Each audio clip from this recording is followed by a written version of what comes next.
Hola, ¿cómo están? Voy a grabarles este videito como resumen de la clase del miércoles. Voy a ir repasando los conceptos que charlamos y bueno, me voy a guiar con algunas cosas y les voy a ir mostrando algunas imágenes. El miércoles habíamos empezado con el texto que yo le había dado de los vectores. Empezamos a hablar de las magnitudes, de que son necesarias en la física y en todas las áreas de las ciencias para medir, para calcular, para estudiar. Y lo que habíamos visto como una introducción, por qué era necesario hablar de vectoriales, una palabra que a lo mejor no la utilizaban antes. La magnitud es vectorial cuando necesita, además de un número, dar una información más. Yo les mencionaba este ejemplo de velocidades, por ejemplo, en la ruta 5 o en la ruta 65, dos rutas que tenemos acá cerca de la ciudad.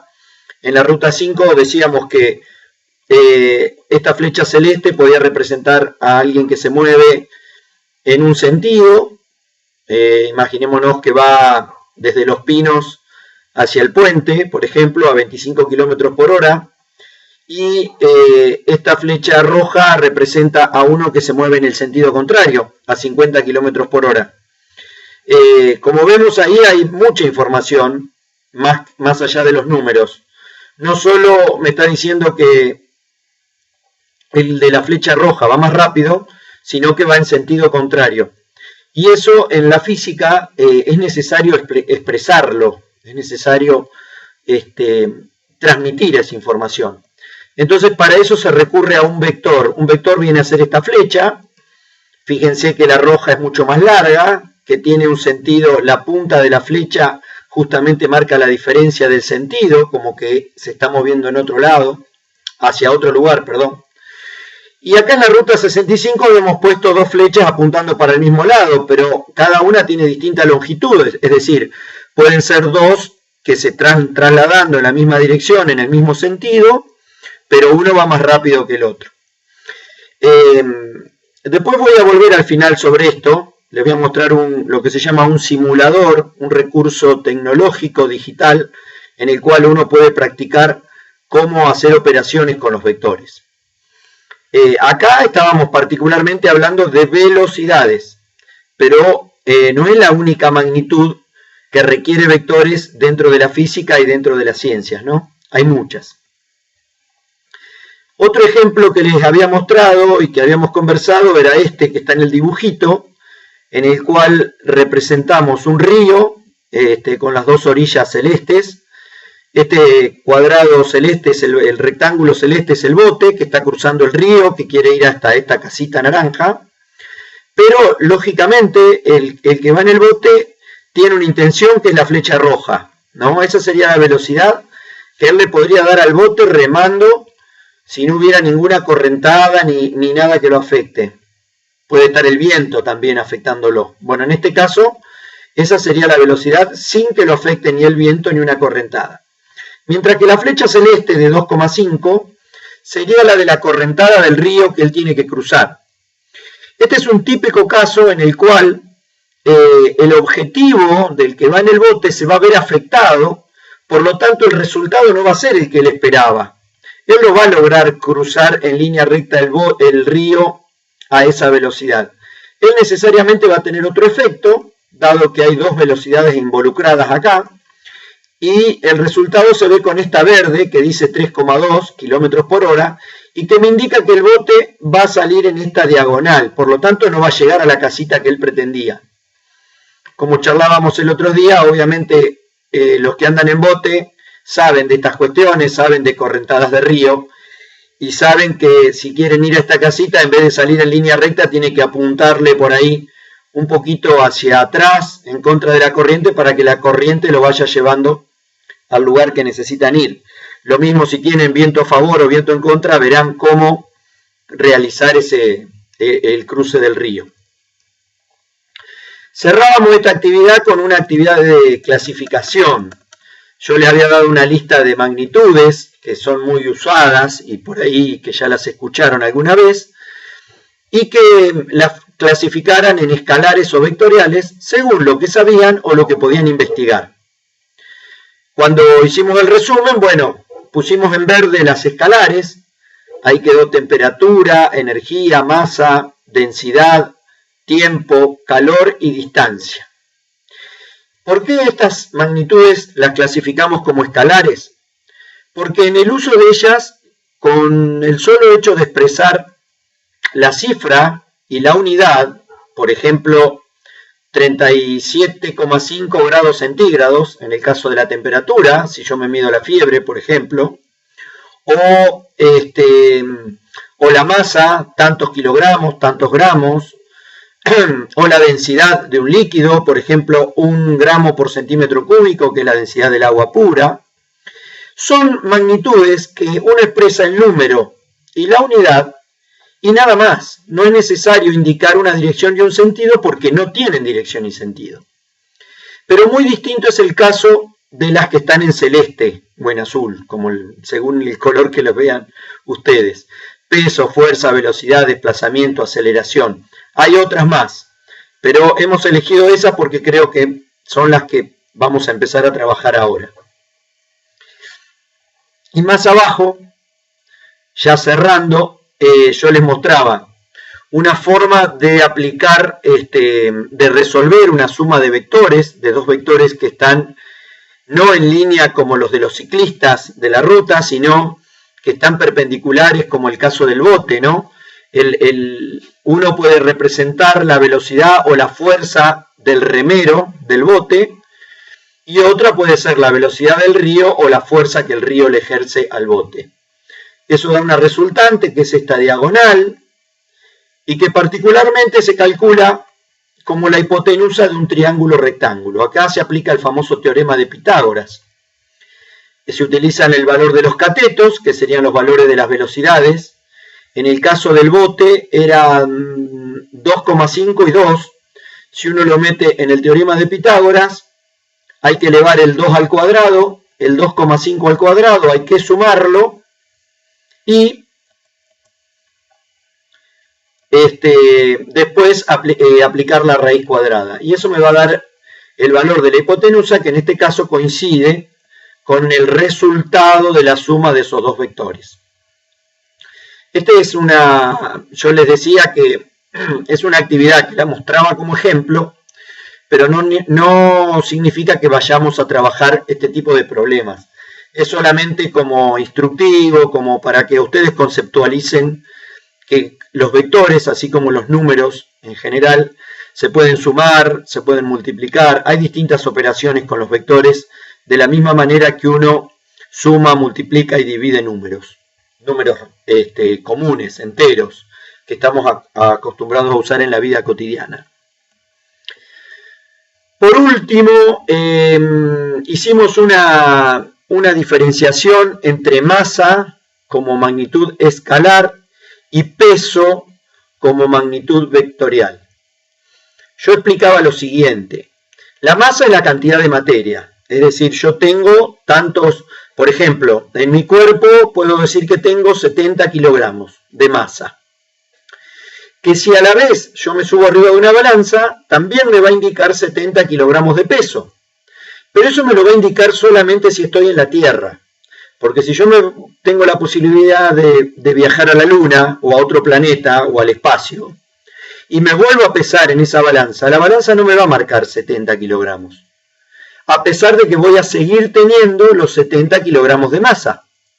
Eso es porque el peso es una formulita que se obtiene de multiplicar la masa por la gravedad en la que está un cuerpo. Es decir, la masa que tiene un cuerpo es la misma en cualquier lugar del universo que se encuentre, pero su peso no. Su peso va a depender de la gravedad a la que se encuentre ese cuerpo. Y el peso es una fuerza en realidad que ejercemos, que nuestro cuerpo ejerce, según en el lugar que se ubica. Por ejemplo, si me paro arriba de una balanza, el peso es esa fuerza que yo le estoy ejerciendo a la balanza. Cuando estoy sobre la tierra, parado sobre el piso, es la fuerza con la que estoy apretando el piso. Si me siento en una silla, es la fuerza con la que estoy apoyando mi cuerpo en la silla y bueno, y así en tantos casos, ¿no? Es una magnitud vectorial que en realidad es una fuerza. Y vamos a meternos ya con la primer formulita del año, que es la de una fuerza, que es el producto entre estas dos magnitudes. Cada vez que uno multiplica la masa por la aceleración que tiene un cuerpo, está obteniendo un resultado matemático que se llama fuerza. Y eso es un vector, es una flecha. Por ejemplo, ahí puse un ejemplo. Yo empujo una caja de 2 kilos, que tiene masa 2 kilos, y que logro al empujarla que se acelere, porque estaba quieta y después se empieza a mover, entonces se acelera, con un valor de 1 metro sobre segundo al cuadrado. Acá me falta un cuadrado que ya lo voy a colocar. Este producto de 2 kilogramos por 1 metro sobre segundo al cuadrado da un resultado que es una unidad llamada Newton. Nosotros en la vida cotidiana no lo usamos a esta unidad, pero sí se utiliza mucho en ciencia. El Newton es la unidad típica con la que se miden las fuerzas en ciencia. Y es el producto de las masas expresadas en kilogramos y las aceleraciones expresadas en metros por segundos al cuadrado. Es una magnitud vectorial, porque no es lo mismo que yo esta caja la empuje hacia la derecha, a que si la empujo hacia la izquierda, a que la levante, etc. Y la aceleración también es una magnitud vectorial, porque no es lo mismo que las cajas se acelere hacia la derecha, a que se acelere hacia la izquierda. Por ejemplo, la caja a lo mejor se venía moviendo y yo la freno. Y ahí la aceleración va a tener otro sentido, ¿no? Y otro valor. Por supuesto que puede tener un signo, si va hacia un lado o hacia el otro, etc. Entonces, esto es para entender que fuerza es una magnitud vectorial y que peso es la fuerza con la que un cuerpo es atraído en un campo gravitatorio. Por lo tanto, peso es una fuerza. Ya cerrando, para diferenciar otras dos magnitudes escalar y vectorial muy emparentadas, muy familiares entre sí, es distancia y desplazamiento. Cuando uno habla de distancia, es una magnitud escalar que mide directamente la distancia entre dos puntos, dos cuerpos, dos objetos, etc. Yo acá en este dibujo había hecho un rayo y una carita. Lo agrando un poquitito. Entonces, y decía que la carita es de una persona que está viendo cómo cae un rayo, un día de tormenta, a 5 kilómetros de distancia. Cuando yo digo esa expresión, a 5 kilómetros de distancia, me estoy refiriendo a una magnitud escalar, porque tanto la carita del rayo como el rayo de la carita están a 5 kilómetros de distancia y no importa desde dónde lo mido.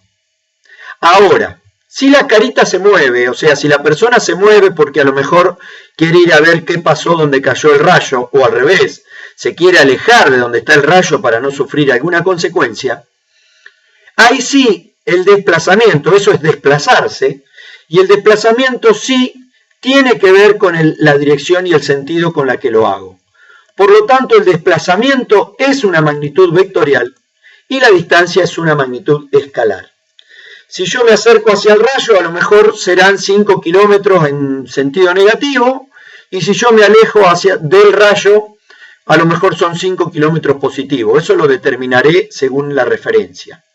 Pero está claro que el desplazamiento tiene signo, y la distancia siempre es una magnitud escalar que mide, que por lo tanto es positiva y siempre mide distancia, siempre va a valer lo mismo, no importa desde dónde lo mido.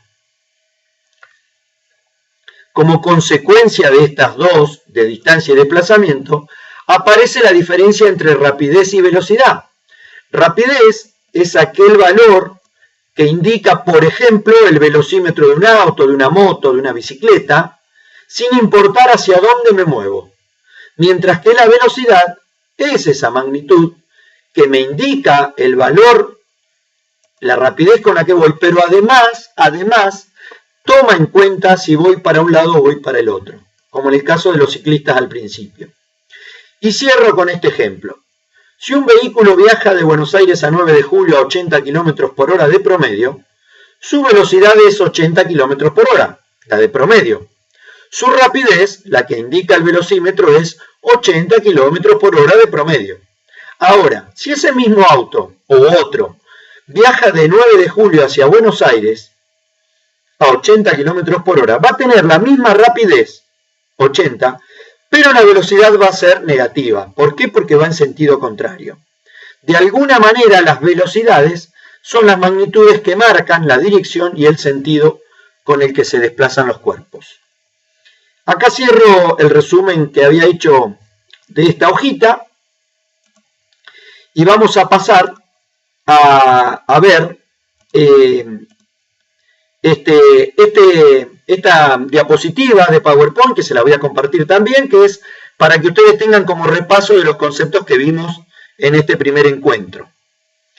Lo último que les voy a mostrar es este link que está acá abajo, que es el de un simulador de un sitio muy popular, usado en todo el mundo, que es de una universidad. Se llama pet.colorado.edu. Es justamente un sitio destinado a realizar simuladores que sirvan para estudiar. Yo acá elegí justamente uno en el cual se suman vectores. Fíjense qué fácil y qué sencillo es. Marco un vector de acá, por ejemplo este, y lo ubico en el diagrama. Lo puedo inclinar, en este caso lo voy a poner horizontal. Y voy a marcar otro vector más y lo voy a poner vertical. Dos vectores cualquiera, pero fíjense que claramente el que puse vertical mide más que el horizontal, ¿no es cierto? El vertical mide 20, el horizontal mide 10. Ahora le voy a pedir que lo sume al programita y yo marco acá suma y este es el resultado de la suma de esos dos vectores. Lo apoyo en el origen y fíjense cómo coincide con la diagonal que yo decía hoy cuando los consideraba a estos dos como catetos de un triángulo rectángulo y aplicando el teorema de Pitágoras yo obtengo el vector resultante de la suma de estos dos.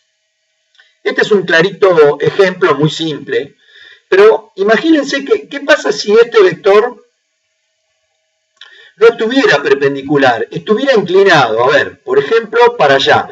Fíjense cómo la suma cambia, ¿ven? O si estuviera para acá, si estuvieran en la misma línea, fíjense cómo el resultado es la suma de los dos vectores anteriores, ¿no? Fíjense que si este lo hago valer 20, 20 más 10 da 30, justamente el resultado vale 30.